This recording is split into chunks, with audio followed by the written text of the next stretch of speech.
जब से हरियाणा का चुनाव परिणाम आया है तब से ईवीएम पर सवाल उठ रहा है। सवाल क्यों ना उठे, कई ऐसे तथ्य सामने आ रहे हैं जिससे ये शंका पैदा होता है कि क्या सच में ईवीएम टैंपरिंग जैसा कुछ हुआ था।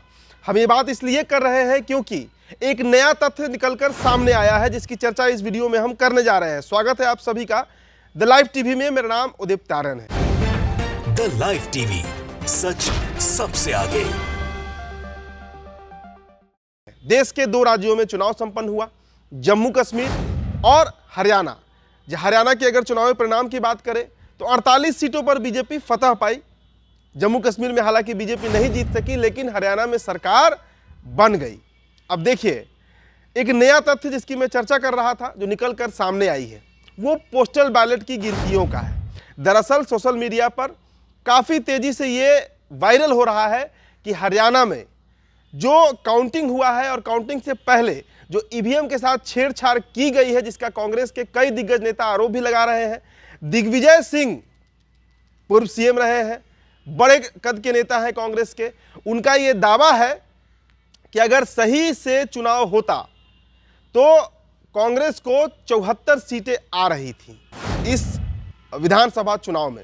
अब देखिए, सोशल मीडिया पर जो बात फैलाया जा रहा है, सोशल मीडिया के इन दावों का सच जानने के लिए अगर आप चुनाव आयोग की वेबसाइट पर जाएंगे तो वहां पर आपको चौंकाने वाले आंकड़े जरूर मिलेंगे। जी हां, वेबसाइट पर आंकड़े सोशल मीडिया के दावों की पुष्टि करते हैं कि पोस्टल बैलेट में कांग्रेस को बंपर बहुमत मिला है, लेकिन फाइनल चुनाव परिणाम के मुताबिक हरियाणा की 90 सीटों में 48 पर बीजेपी और 37 सीटों पर कांग्रेस जीती है। इसके अलावा जो 2 सीट है उस पर 3 सीट माफ कीजिएगा, उस पर निर्दलीय प्रत्याशी चुनाव जीते हैं। अब देखिए, सोशल मीडिया पर वायरल हो रहे ये आंकड़े जो हैं उसके मुताबिक पोस्टल बैलेट की अगर हम बात करें, देखिए पोस्टल बैलेट पहले क्या होता है ये आप समझ लीजिए, उसके बाद हम बताएंगे कि पोस्टल बैलेट के काउंटिंग में क्या आया है।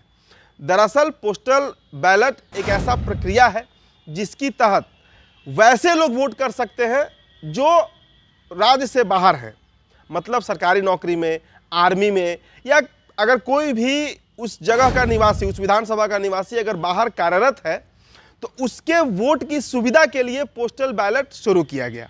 ठीक है, अब देखिए 1980 के दशक से ये चलते आ रहा है। चुनाव में इसका इस्तेमाल उन लोगों के द्वारा किया जाता है जो अपनी नौकरी के कारण अपने चुनाव क्षेत्र में मतदान नहीं कर पाते। जब ये लोग पोस्टल बैलेट की मदद से वोट डालते हैं, इन्हें सर्विस वोटर या एब्सेंट वोटर भी कहा जाता है।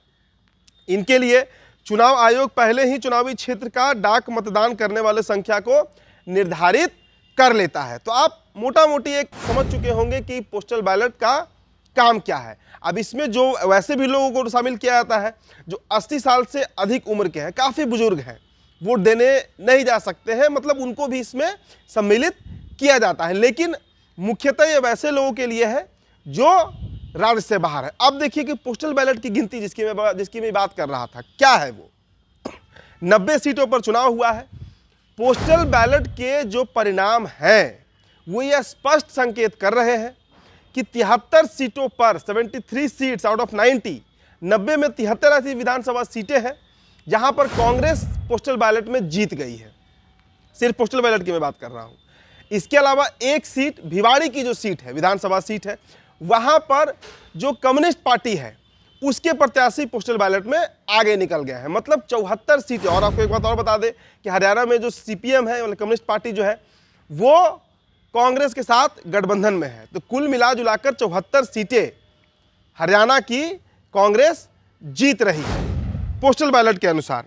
इसके अलावा आपको बताएं कि चुनाव आयोग का जो वेबसाइट है उस पर सभी विधानसभा सीटों के पोस्टल बैलेट के आंकड़े मौजूद हैं, आप जाकर देख सकते हैं, जिसमें 73 ऐसी सीटें हैं जिस पर कांग्रेस सीधे तरीके से जीतते हुए नजर आ रही है। देखिए, इसलिए यह सवाल बार बार उठाया जा रहा है कि क्या सच में ईवीएम टैंपरिंग हुआ था, छेड़छाड़ की गई थी। एक और तथ्य निकलकर सामने आया था, आपको याद दिला देता हूं।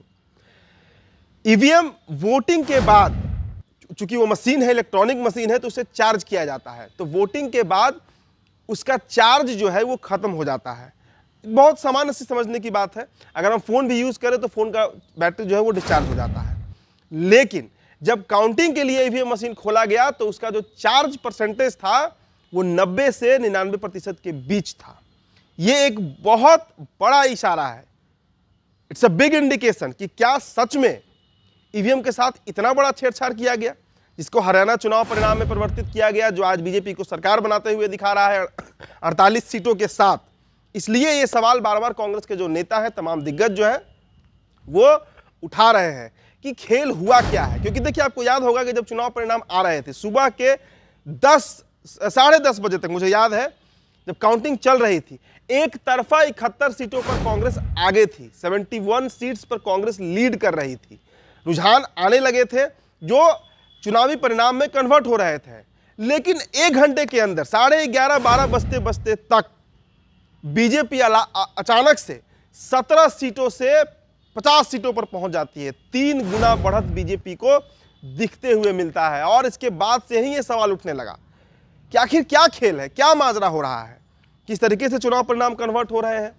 तो एक बड़ा साजिश क्या सच में रचा गया था। आपको नायाब सिंह सोनी, जो कि पूर्व मुख्यमंत्री भी रहे हरियाणा के, अभी भी हैं, उनका वो बयान भी हमने आपको बताया जिसमें वो दावा कर रहे थे, रिजल्ट के पहले दावा कर रहे थे, 1 दिन पहले उनका दावा था कि चाहे जो हो जाए हमने सेटिंग कर लिया है और बीजेपी की ही सरकार हरियाणा में आ रही है। जिसके बाद से भी कई तरह के सवाल उठे, लेकिन चुनाव का परिणाम कन्वर्ट होना, और अब जब पोस्टल बैलेट का ये आंकड़ा सामने आया है निर्वाचन आयोग के ऑफिशियल वेबसाइट से, इलेक्शन कमीशन के वेबसाइट से, उसके बाद कई तरह के सवाल सोशल मीडिया पर लोग जो है वो उठाने लगे हैं कि इस पर आखिर खेल हुआ क्या है।